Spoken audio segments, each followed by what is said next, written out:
Es una bendición contar con su presencia. Hemos llegado a la última exposición de este día.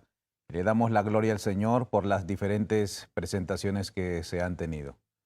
Vamos a iniciar este último estudio abriendo nuestras Biblias en el libro de Salmos, en el capítulo 8, y vamos a dar lectura al versículo 3 y al versículo 4. Salmos capítulo 8, versículo 3 y 4. Dice el salmista: Cuando veo tus cielos, obra de tus dedos, la luna y las estrellas que tú formaste, digo, ¿qué es el hombre para que tengas de él memoria, y el hijo del hombre para que lo visites?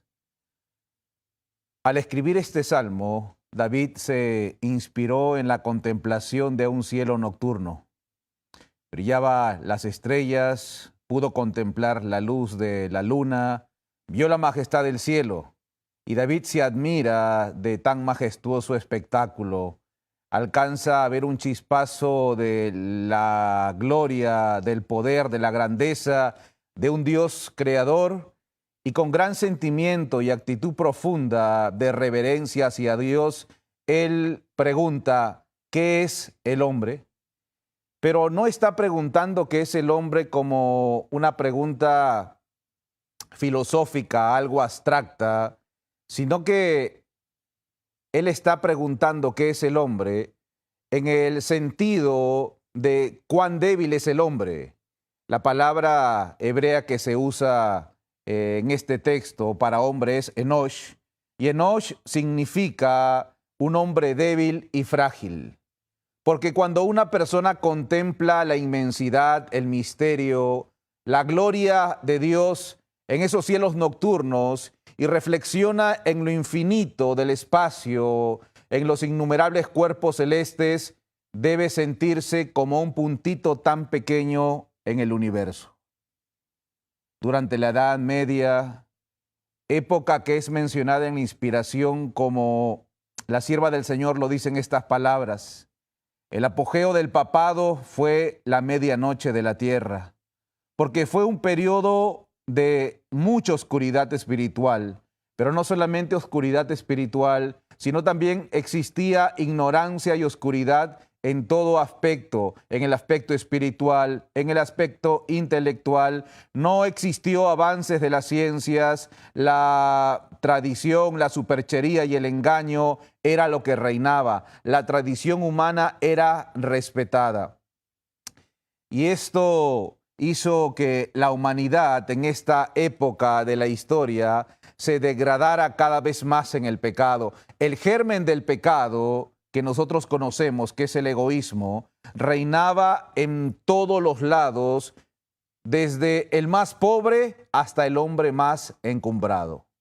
Y bajo esa ceguedad intelectual y espiritual, se empezó a fortalecer una idea antigua que habían dado a conocer algunos pensadores griegos. Y se empezó a creer que la Tierra era el centro del universo, que todo el universo se movía alrededor de la Tierra. Esta teoría se llama la teoría geocentrista. De tal modo que el líder máximo de la iglesia papal, de la iglesia popular, creía que era el Dios en la tierra y que su autoridad estaba sobre el cielo, sobre la tierra y sobre el mar. Ya que la tierra era el centro del universo y él era el líder máximo de la tierra, había creído que tenía tal poder. El egoísmo llegó a tal descaro que el ser humano afirmaba ser el ser más importante. Interpretaban que los astros y todo se movía en derredor de ellos. Opinaban de acuerdo a lo que veían frente a sus ojos. De hecho, años más tarde, cuando el científico Galileo Galilei propone una teoría distinta al geocentrismo, él propone el heliocentrismo, que quiere decir de que el universo giraba en derredor de la Tierra. Pero aún esta teoría nos propone de que el Sol es el centro del universo. Hoy nosotros conocemos que existen muchos más sistemas, galaxias, y comparado a todo lo existente, el planeta Tierra es como un grano de arena, como diría la inspiración, una mota o una partícula. Y hablando de partículas, también entendemos que uno de los inventos que empieza a enseñarnos que existe no el macromundo que nos enseñó el telescopio, sino un micromundo que nos enseña el microscopio. Esto abrió el paso a la biología, a la microbiología, y cuando el hombre tiene acceso a través del telescopio a un macromundo, y cuando el hombre tiene acceso a un micromundo a través del microscopio, puede empezar a entender de que hay mucho más de lo que ellos pensaban. Cuando nosotros podemos ver el macromundo y el micromundo, podemos entender que hay un Dios que gobierna, que hay un Dios que ha ordenado todo. El astrónomo Nicolás Copérnico, él dijo lo siguiente: quien vive en íntimo contacto con el orden más consumado y la sabiduría divina, ¿no se sentirá estimulado a las aspiraciones más sublimes? ¿Quién no adorará al arquitecto de todas estas cosas? Es la mente de un hombre que había observado el macromundo, que había observado los astros y pregunta, ¿quién no adorará al arquitecto de todas estas cosas? Porque él reconocía que había un Dios, un creador. El astrónomo alemán Johannes Kepler, él dice, Dios es grande, grande en su poder, infinita su sabiduría, alábenle cielos y tierra, sol, luna y estrellas con su propio lenguaje. Mi Señor y mi Creador, la magnificencia de tus obras quisiera yo anunciarlas a los hombres en la medida en que mi limitada inteligencia puede comprenderla. Porque todo aquel que con ojos sinceros, con ojo de la fe, ve los astros, ve el universo, llega a entender que hay un Dios existente que creó los cielos y la tierra. Llega a decir como Kepler, alábenle, yo quisiera alabarle en mi limitada inteligencia, según puedo comprender la naturaleza.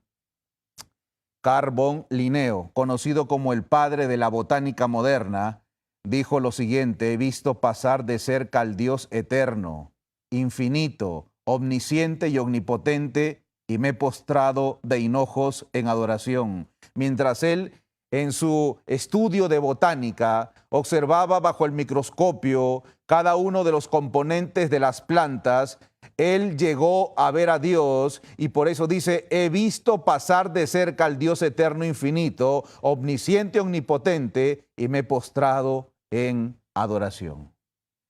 Y quizá el padre de la microbiología, Louis Pasteur, dice, cuanto más estudio la naturaleza, más me sorprendo de la obra del Creador. La ciencia acerca a los hombres a Dios.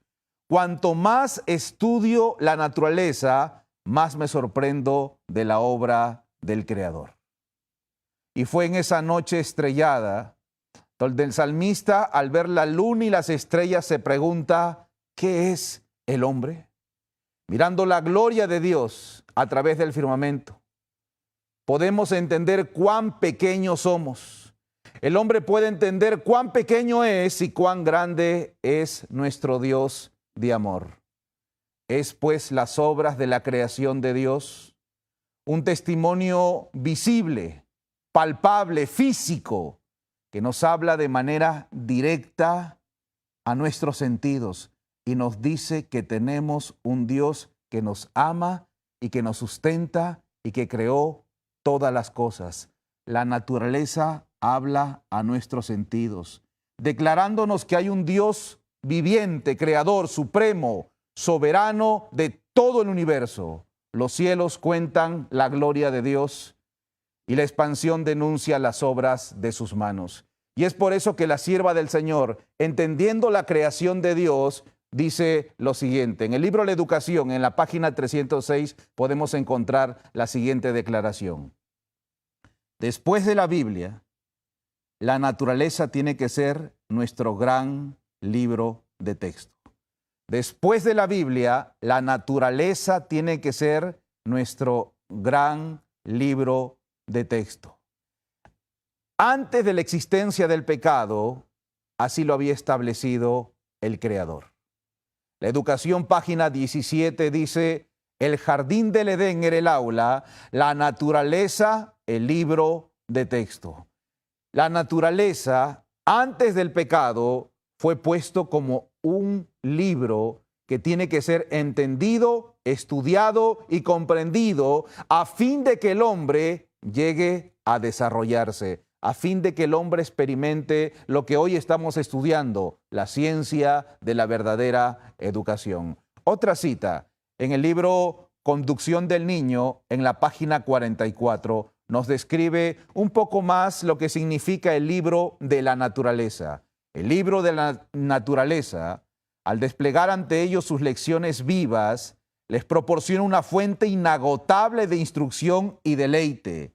El nombre de Dios estaba escrito en cada hoja del bosque, en cada piedra de las montañas, en toda estrella brillante en el mar, en el cielo, en la tierra. Los moradores del Edén trataban con la creación, animada e inanimada, con las hojas, las flores, los árboles, con toda criatura viviente, desde el leviatán de las aguas hasta el átomo en el rayo del sol, y aprendían de ellos los secretos de su vida.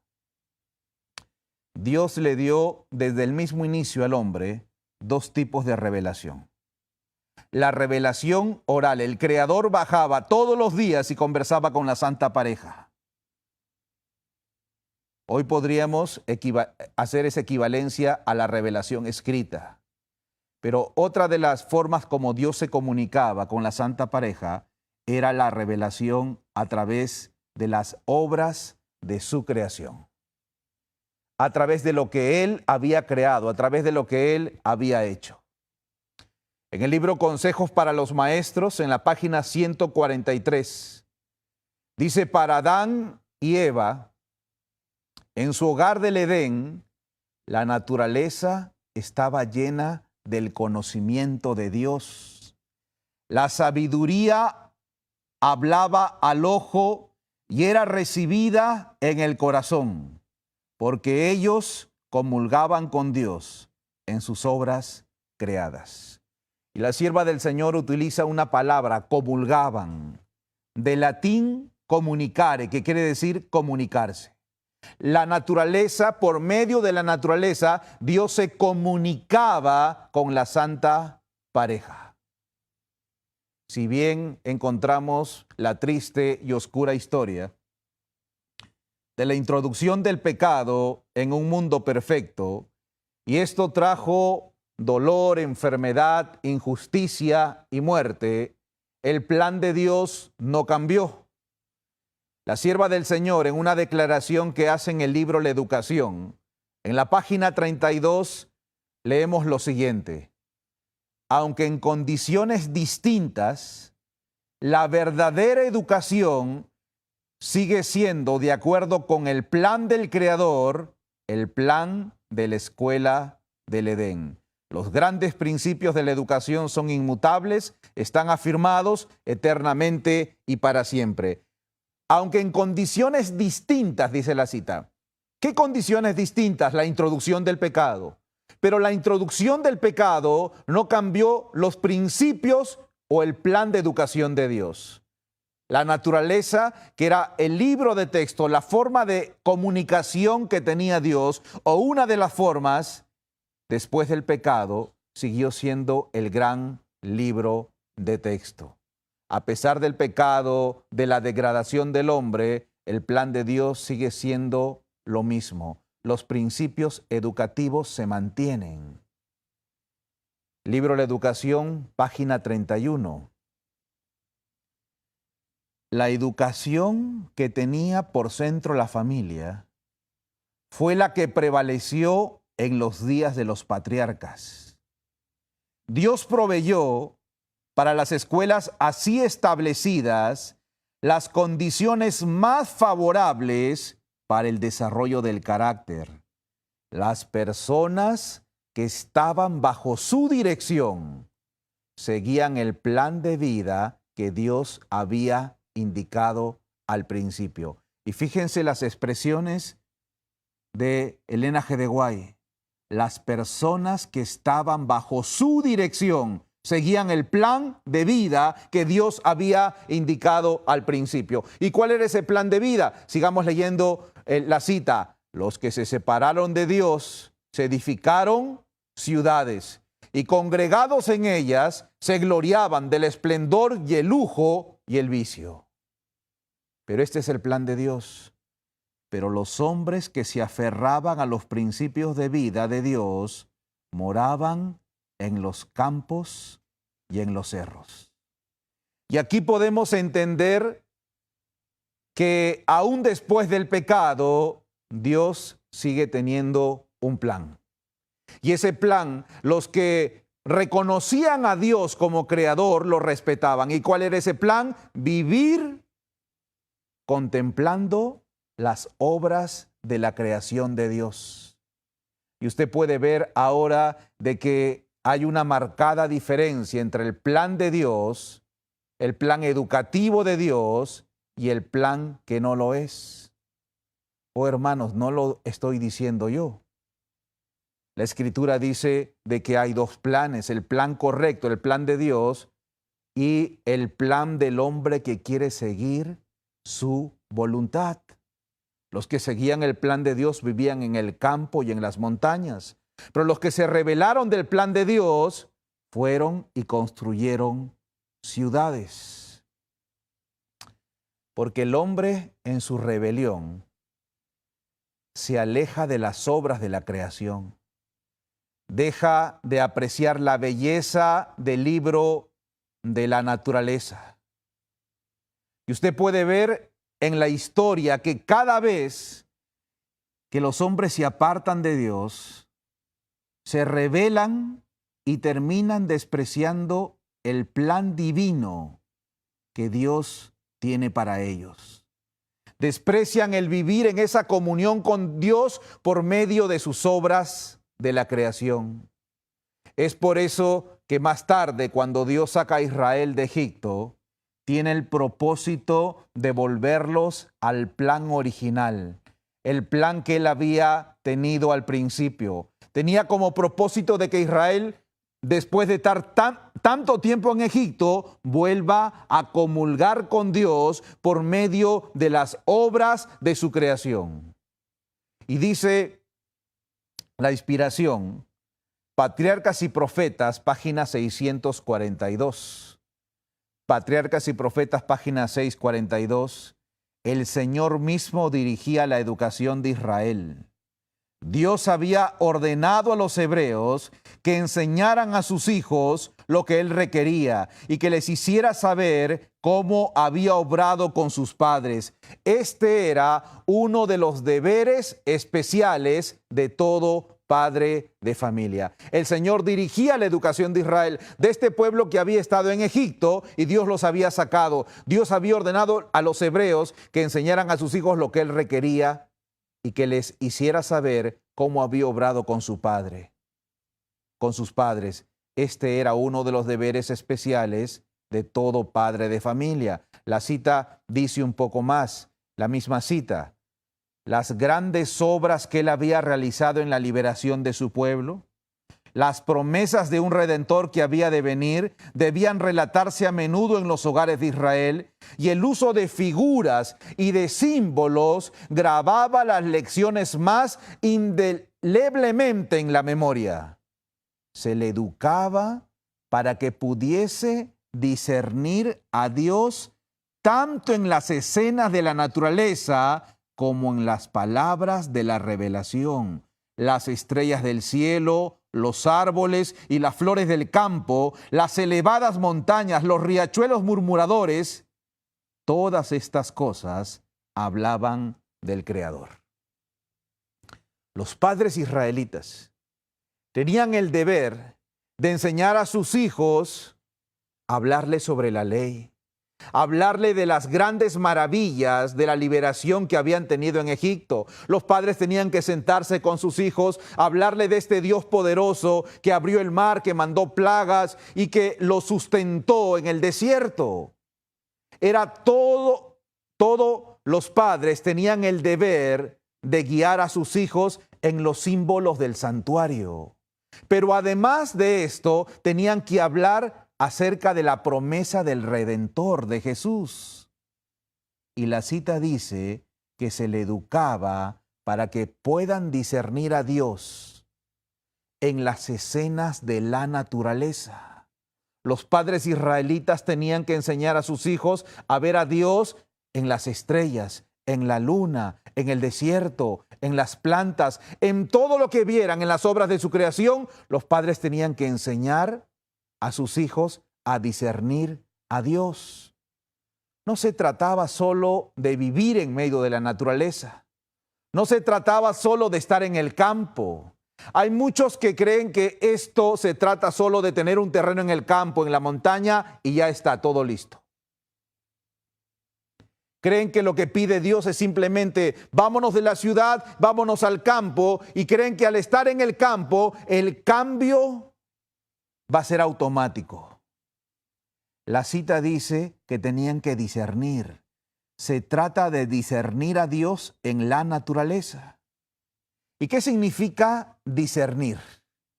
Discernir podemos entenderlo como percibir, como distinguir, como conocer algo de manera íntima, como darle honor, dice el diccionario. ¿Saben cómo lo explica la Real Academia Española la palabra discernir? Distinguir por medio del intelecto. Es decir, que nosotros tenemos que por medio del intelecto entender lo que son las obras de Dios. Dios quería llevar a su pueblo a su plan de educación, volverlo al plan educacional. Y Dios por eso le entrega la revelación oral y la revelación por medio de sus obras creadas. Pero ellos fallaron en poner en ejecución el plan de educación. Leamos la siguiente cita. La educación, página 45. La educación, página 45. Donde quiera se llevaba a cabo en Israel el plan educativo de Dios, se veía por sus resultados que Él era su autor. Sin embargo, en muchas casas, la educación indicada por el cielo y los caracteres según ellas desarrollados, miren cómo dice la sierva del Señor, eran igualmente raros. Se llevaba a cabo parcial e imperfectamente el plan de Dios. A causa de la incredulidad y el descuido de las instrucciones dadas por el Señor, los israelitas se rodearon de tentaciones que pocos tenían poder de resistir. La palabra que utiliza la sierva del Señor es se llevaba a cabo de manera parcial. ¿Qué significa parcial? Parcial podemos entenderlo como que tiene relación con una parte. De un todo, parcial es que tiene relación solamente con una parte, no con el todo. Que no está completo, que no está acabado. Y de esta forma, los israelitas estaban llevando el plan de educación de manera parcial. Solamente una parte, no completo. Quizás una cita que puede fortalecer esta idea la encontramos en Mente, Carácter y Personalidad en el tomo 1, en la página 53. Mente, Carácter y Personalidad, tomo 1, página 53. La educación tal como se ofrece en el mundo de hoy es unilateral y por lo tanto una equivocación. La educación que ofrece el mundo, dice, es unilateral. La educación, ¿y qué es unilateral?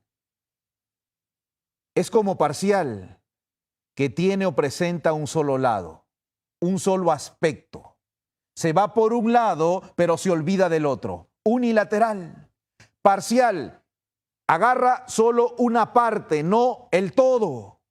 Y este fue el problema de Israel, tener una educación parcial o unilateral. Y este es el problema de la educación hoy, que es una educación unilateral. Ahora, Dios entregó 2 libros de texto. Hoy podríamos decir la Biblia y la naturaleza.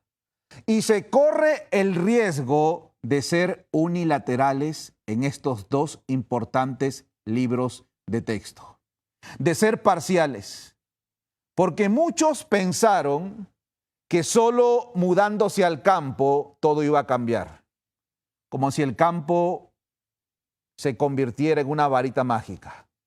Voy al campo y todo cambia. Es cierto de que la edificación del carácter, dice la sierva del Señor, en la ciudad es 10 veces más difícil. Pero no podríamos decir que el hecho de que yo me mudo al campo, entonces ya puedo decir que estoy más cerca del cielo y estoy listo para la traslación. Si pensó que su carácter iba a cambiar, ahora sí mis hijos van a ser un ejemplo, que ahora sí no hay límites para aprender, ahora somos libres del sistema. Y usted solamente se mudó al campo. No hizo más. Y en gran parte ha descuidado el estudio profundo de las Sagradas Escrituras. Y hace más énfasis en trabajar la tierra que en el estudio de la Escritura. Preguntaríamos, ¿cuál fue el resultado? Oh, hermanos, y yo no tengo que inventar cuál es el resultado, porque hay muchos que lo han hecho de esta forma. Y los resultados no han significado lo que Dios quiere para su pueblo, pues es una educación unilateral o parcial. Otro error que también encontramos y que podemos ver es que algunos han creído que para educarnos necesitamos solamente la Biblia. Y a menos de que hayan entendido el plan de la salida al campo, de la naturaleza, porque claro, hay muchos que han sido impactados por algunos fanáticos y extremistas que han mostrado el plan de la salida al campo de una manera tan extremista, o han sido asustados por falsas profecías que salieron al campo, se chasquearon y han regresado a la ciudad y dicen, ya no quiero saber nada más del campo. Y dicen, no, yo estudio mi Biblia, estoy bien con mi palabra de Dios aquí y además soy muy buena persona.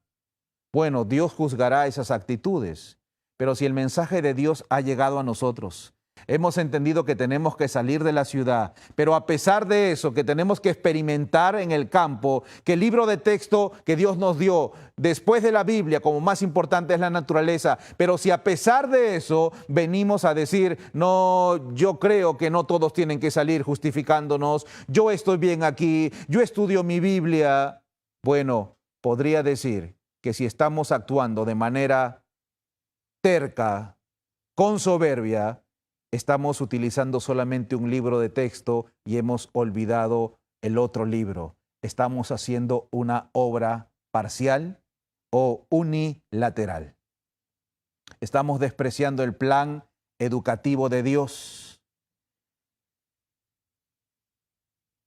La sierva del Señor le da el orden perfecto de cómo debemos entrar en el estudio de estos 2 libros de texto. En el libro La Educación, la página 17. Libro La Educación, página 17, podemos leer ahí, la tierra arruinada y contaminada por el pecado no refleja sino oscuramente la gloria del Creador. Es cierto que sus lecciones objetivas no han desaparecido.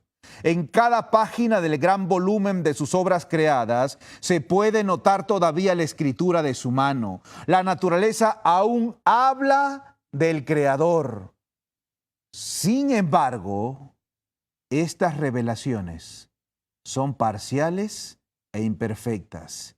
Y en nuestro estado caído, con las facultades debilitadas y la visión limitada, somos incapaces de interpretarlas correctamente. Ese es el problema. Y por eso usted encuentra mucha gente que vive en el campo, y no estoy hablando de adventistas.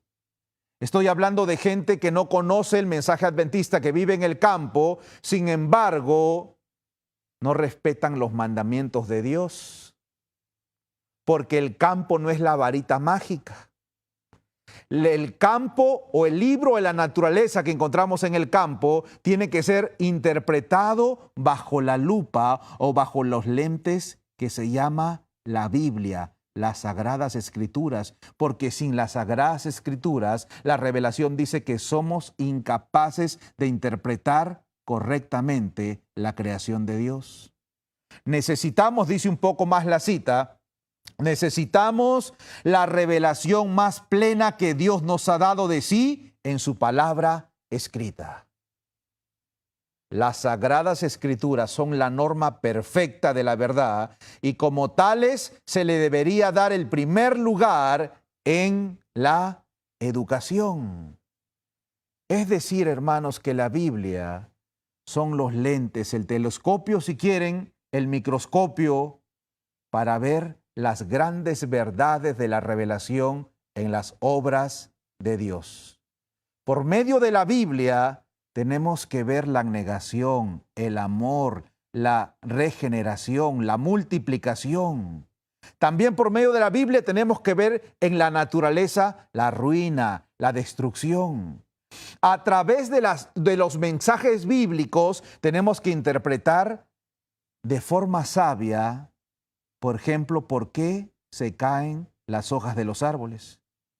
¿Por qué se marchitan las plantas? ¿Por qué hay plagas? ¿Por qué la tierra muchas veces es obstinada?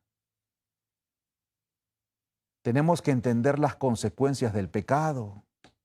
Pero cuando vemos el libro de la naturaleza a través de la santa palabra de Dios, también podemos ver fe, esperanza, restauración.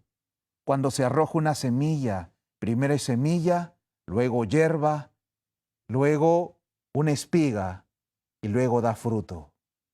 La naturaleza habla de los mensajes de Dios, pero tienen que ser vistos a través de la Biblia.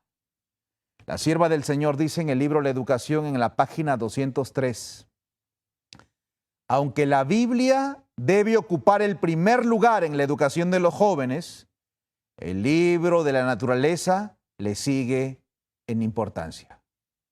Dios nos entregó 2 libros de texto. Y tal como lo leemos, la Biblia en primer lugar en importancia. La naturaleza le sigue en importancia. Son los 2 libros que Dios ha dejado para nuestra educación. Y toda educación que pretenda desterrar uno de los libros de texto, podría decir que es una falsificación satánica de la educación. Toda educación que diga solo necesitamos un medio es una falsificación. Se parece, pero no es. Es por eso, hermanos, hermanas, alumnos, administradores, maestros, todos necesitamos de los 2 libros. Todos necesitamos del libro de la naturaleza, del aire puro. Los que hemos visto y hemos vivido en escuelas, en el campo, muchas veces lo que vemos en los mismos alumnos y en los mismos maestros que viven en el campo, estrés, gastritis, porque no tienen tiempo, tienen mucho que estudiar, mucho que hacer, mucho que trabajar y se enferman. Viviendo en la naturaleza, en medio del campo, no estudian el libro de la naturaleza. Tienen como tener la Biblia, pero no leerlo. Y creo que así como la experiencia de un cristiano que se levanta en la mañana y solo lee una matutina rápidamente, y ese es lo único que estudia, o que tiene la Biblia en su casa y tiene los libros del Espíritu de Profecía y algunos otros libros más, pero no profundiza, no estudia, no escudriña. Hay una diferencia en la experiencia espiritual de aquel que estudia la Biblia, que la lee, que la escudriña. Hay una experiencia distinta. De la misma manera, hay una experiencia muy distinta en aquellos que viven solo en el campo y aquellos que viven en el campo, pero estudian y experimentan y adquieren conocimiento del libro de la naturaleza. Dios dispuso que Adán y Eva, Dios dispuso que Israel estudien el libro de la naturaleza, que saquen lecciones importantes. La sierva del Señor, hablando de la experiencia de Jesús cuando vino a esta tierra, ella dice, adquiría conocimiento científico de la naturaleza. Jesús estudiaba la vida de las plantas, de los animales y de los hombres. Antropología, zoología, botánica. Hallaba recursos en la naturaleza al estudiar la vida de las plantas y de los animales y concebía nuevas ideas. La naturaleza no basta con estar ahí, hay que estudiarla. ¿Y cómo llegamos a esa experiencia? En el libro Estudios Escogidos de los Testimonios por C. Taylor, en la página 115, podemos entender el método que Dios usa para poder entender el libro de la naturaleza. Solamente, y utiliza la palabra solamente que es condicional, solamente aquel que reconoce en la naturaleza las obras del Padre, aquel que en la hermosura y la riqueza de la tierra puede leer su voluntad, aquel aprenderá de las cosas de la naturaleza sus lecciones más profundas y recibirá su misterio más sublime. Solo puede apreciar plenamente el significado de la colina y del valle, del río y del mar, quienes lo contemplen como expresión del pensamiento de Dios, como una revelación del Creador. Solamente aquel que mira a las obras de la creación y lo mira como la expresión del pensamiento de Dios puede entender el libro de la naturaleza. Hay galerías de arte donde hay cuadros de diferentes artistas y usted puede ver que mucha gente asiste y se queda mirando los cuadros. Especialmente hay cuadros en algunas galerías abstractos, que manchas o colores, y la gente se para delante del cuadro y se pone a mirar. Tratan de entender cuál era el pensamiento, el sentimiento, la emoción del artista. Tratan de entender qué estaba pensando en ese momento, qué quiso plasmar en el cuadro. Pues de esa manera se tiene que estudiar el libro de la naturaleza. Hay un famoso cuadro, la Mona Lisa, la Gioconda, de Leonardo da Vinci. Algunos lo ven y tratan de interpretar si está feliz o está triste. Tratan de entenderlo.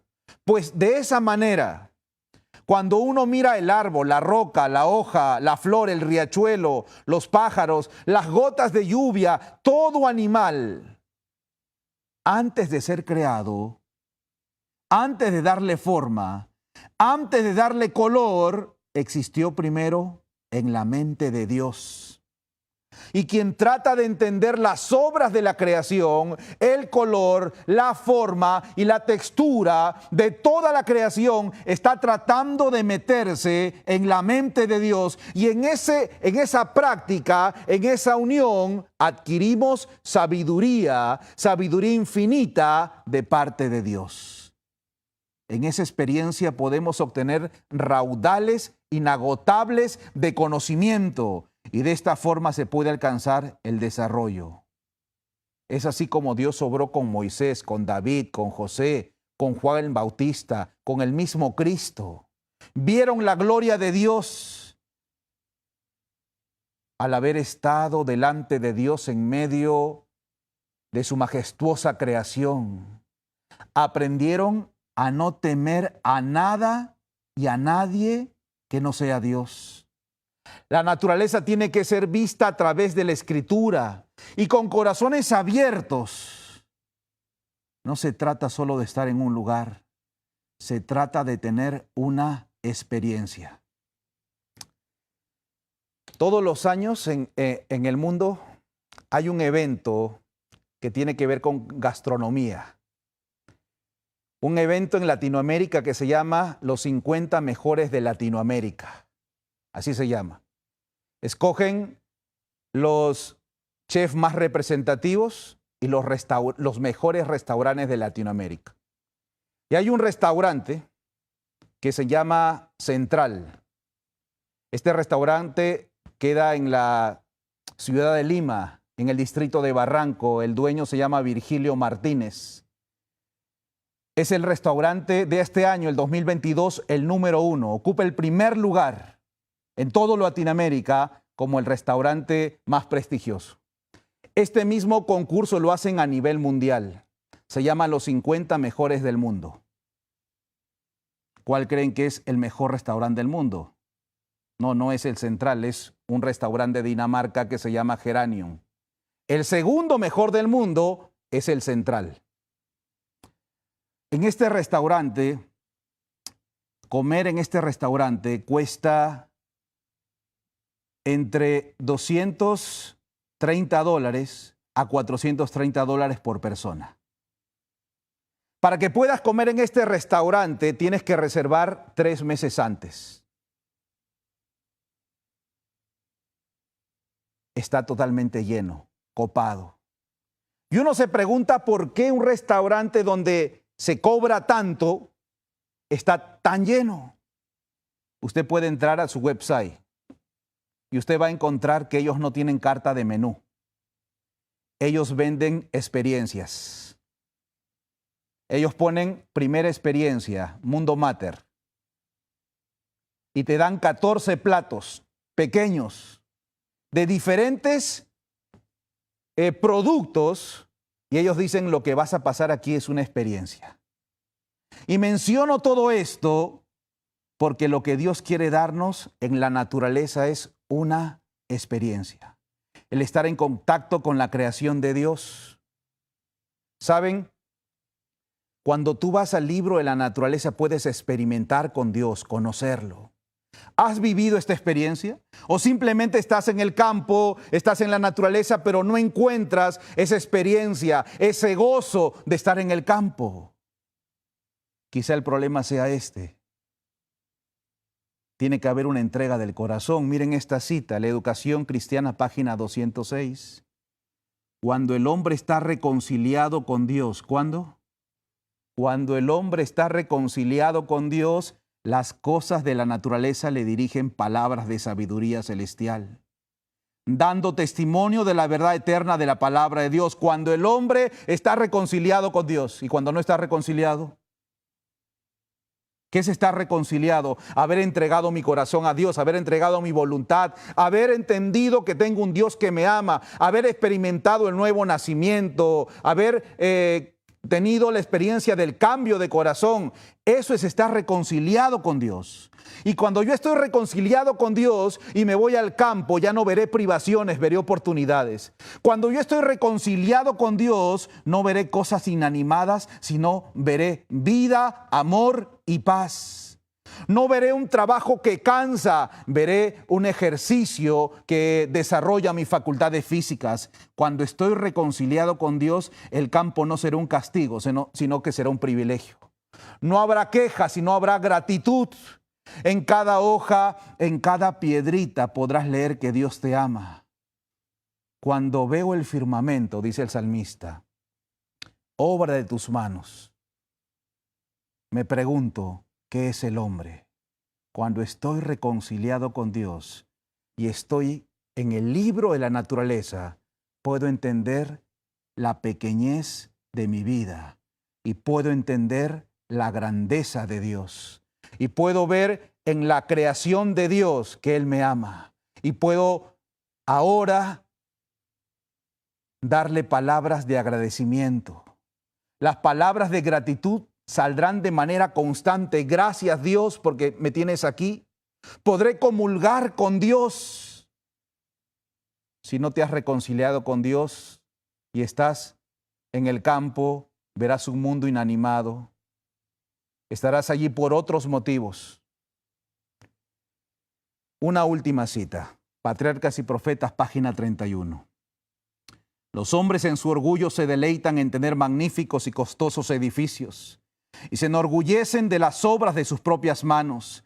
Pero Dios puso a Adán en un huerto, esa fue su morada. Los azulados cielos le servían de techo, la tierra con sus delicadas flores y su alfombra de animado verdor era su piso. Las ramas frondosas de los hermosos árboles le servían de cortina. Sus paredes estaban engalanadas con los adornos más esplendorosos que eran la obra de la mano del artista. En el medio en que vivía la santa pareja había una lección para todos los tiempos, a saber que la verdadera felicidad se encuentra no en dar rienda suelta al orgullo, al lujo, sino en la comunión con Dios por medio de sus obras creadas. Si los hombres pusiesen menos atención en lo superficial y cultivasen más sencillez, cumplirían con mayor plenitud los designios que tuvo Dios al crearlos. El libro de texto que el Señor nos ha entregado y nos habla de Dios. Quiero terminar hablando de la experiencia de un hombre, George Washington Carver. George Washington Carver es reconocido como botánico, micólogo, educador, un fecundo inventor, un exitoso investigador, uno de los científicos agrícolas más sobresalientes de todos los tiempos. Él se convirtió en el pionero de la química agrícola. Dicen que el alcance de sus aportaciones y sus descubrimientos en el campo son impresionantes y es improbable que sea superado por alguna persona. Nombrado por la revista Time el Leonardo da Vinci negro, en referencia al artista italiano. El príncipe de Gales y la corona de Suecia fueron a visitarlos. Hasta el gobierno ruso le pidió asesoría para mejorar la agricultura de su país.